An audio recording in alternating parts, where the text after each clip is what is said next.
Morning on Up with KREM, Spokane Regional Health District is reporting an increase in COVID-19 hospitalizations.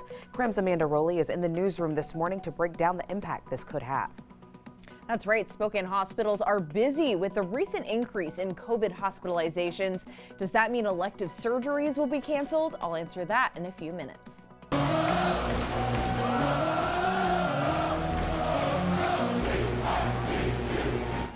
We're all jamming here in the studio because get ready, Bulldog fans. The schedule for the upcoming basketball season has been released. We're letting you know how many home games we can expect to see from the Zags this winter. And of course, we're going to take you outside on this Thursday morning and let you know about air quality and incoming thunderstorms later on today. I'll have all the details to get you out the door.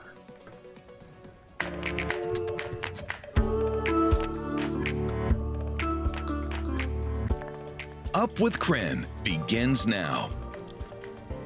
All right, good morning and happy Thursday, everyone. Thanks so much for joining us this morning on Up with KREM. I'm Channing Curtis. And I'm Tim Pham, joined alongside meteorologist Jeremy Legoo here on the desk. We invited him over. We did. I was like, don't do anything weird, don't do anything weird. Oh no, my mic's going to fall off the accident. I'm like, oh no, I'm over here doing weird stuff. Oh no.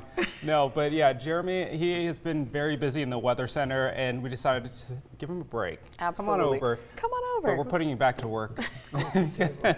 Over at the Cool Kids table. So we've been talking a lot about air quality, and so let's go ahead and take a look at the two mornings side by side. Now on your left is right now downtown Spokane today.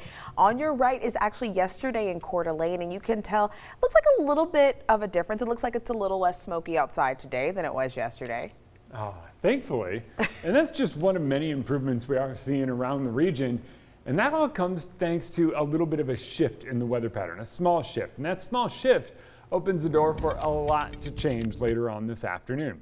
As you can see, a bit of an improvement. Temperatures still hovering near 70 degrees here in Spokane, and around the inland northwest, we're not too far from there. 65 in Moses Lake, up near 70 in Wenatchee, 67 in Coeur d'Alene, and 63 in Sandpoint. Right now, our air quality is in the moderate range on the AQI index. We'll keep a close eye on that. We're mainly moderate today, might dip into unhealthy for some later this afternoon as thunderstorms develop. That's right, thunderstorms, but most of those are off to our south. A bulk of the smoke is off to our south, so those might push a little more smoke toward us later today. But when it comes to the thunderstorms, the biggest threat they will give us is a wildfire danger. Red flag warnings are in place for lightning sparking new wildfires. That goes into effect at 11 a.m. and lasts until 11 p.m. tonight. It's likely some of those storms continue overnight, but for now, it's clear, it's sunny, it's a beautiful start to the day, and we've got decent air quality and temperatures on the rise. By 10 a.m. in the 80s, by noon in the 90s, and staying there all afternoon long. Well, Washington State is seeing a rise in COVID-19 cases as well as hospitalizations. State health officials are concerned because they believe that increase is actually linked to the Delta variant. That's right, and the Spokane Regional Health District sharing an update on what these numbers look like here in Spokane. KREM 2's Amanda Rowley joining us now from the newsroom with the very latest on this. Good morning, Amanda. Good morning, Tim and Channing. The Spokane Regional Health District is now reporting 272 new cases. Now it's also reporting 30 new COVID hospitalizations from Monday, which brings the latest total to 85. Now we have not confirmed the current capacity at Spokane hospitals because those totals fluctuate daily. But both Providence Sacred Heart and Multicare say they are seeing an increase in those COVID hospitalizations, but they do have room to treat people who need care. However, interim health officer Dr. Frank Velasquez says hospitals are starting to reach a total they should not exceed on a regular basis. Channing? Now, Amanda, just a couple of questions for you here. What exactly does the impact that this spike in COVID rates have on our local hospitals? Yeah, it's a great question. So Dr. Velasquez says Spokane's hospitals are very busy right now, and that's not only because of the recent increase in COVID hospitalizations, but it's also because they're seeing a lot of high acuity patients at the same time. And while the Delta variant is circulating throughout Spokane County, other strains of the virus are also spreading quickly in our region. Take a listen. So that's something that we're tracking very closely, but it's a number that changes every day. because patients get transferred between services depending on the acuity that they have, and patients get discharged to other care facilities. So Amanda, you have been tracking this very closely, and early on in the pandemic, we know that hospitals paused or rescheduled elective surgeries when they became overwhelmed with those COVID hospitalizations. You asked them, and what did you find out as far as if they're considering this again? Yes, this is a question a lot of people were asking the other day. So rescheduling or canceling elective surgeries is a strategy that hospitals can use to just open up resources when needed, right? But according to Dr. Velasquez, at this time, Spokane hospitals are not discussing canceling or rescheduling elective surgeries. Reporting in the newsroom, Amanda Rowley, KREM 2 News. All right, the time is now 7:35. Time for your morning rush. More news in less time. The Biden administration is announcing they plan to require non-U.S. residents traveling to the United States to be vaccinated against COVID-19. Now, this is part of their phased approach to ease travel restrictions for visitors. No timeline has been determined as they work towards resuming normal travel. In Northwest Washington, the Makah tribe says they will return to phase 2 after an outbreak of COVID-19 cases. Since July 23rd, 8 new cases were diagnosed. They were one of the first communities in Washington to roll back to phase 2 after fully reopening.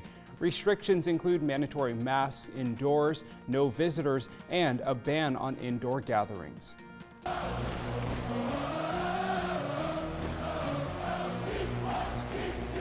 Man, if that music doesn't get you pumped, I don't know what will. Well, get ready, Gonzaga fans. The schedule for the upcoming basketball season has been released. The Zags are scheduled to play 16 games this winter, with 8 of them being at home. The very first home game of the season will be January 6th against San Francisco. And now if you want that schedule sent directly to your phone, because of course you do, text the word ZAG to 509-448-2000. Are you looking to get into the education field? Spokane Public Schools will be having a para-educator job fair this evening. SPS staff will be available to answer any questions you have about benefited positions, and they'll even be conducting interviews on site. The job fair will be from 5 to 7 p.m. at the new Tech Skill Center on North Regal Street. If you need something to do this weekend, the Terrains Bazaar will be returning to downtown Spokane this Saturday, and the event was actually canceled back in 2020, you may remember, and that of course due to the pandemic. This year, the bazaar will feature nearly 70 vendors selling local art and products, including a beer garden provided by Flat Stick Pub. The event will be from 11 a.m. until 9 p.m. That's your morning rush. More news in less time. Let us know what's happening in your neighborhood by using the hashtag #UpWithKREM on social media. Wildfires continue to burn across the inland Northwest this morning, while dozens of new fires have started as well. The Washington State Department of Natural Resources reported 31 new wildfires in just the last 24 hours. Thousands of lightning strikes from earlier in the week are believed to be the cause.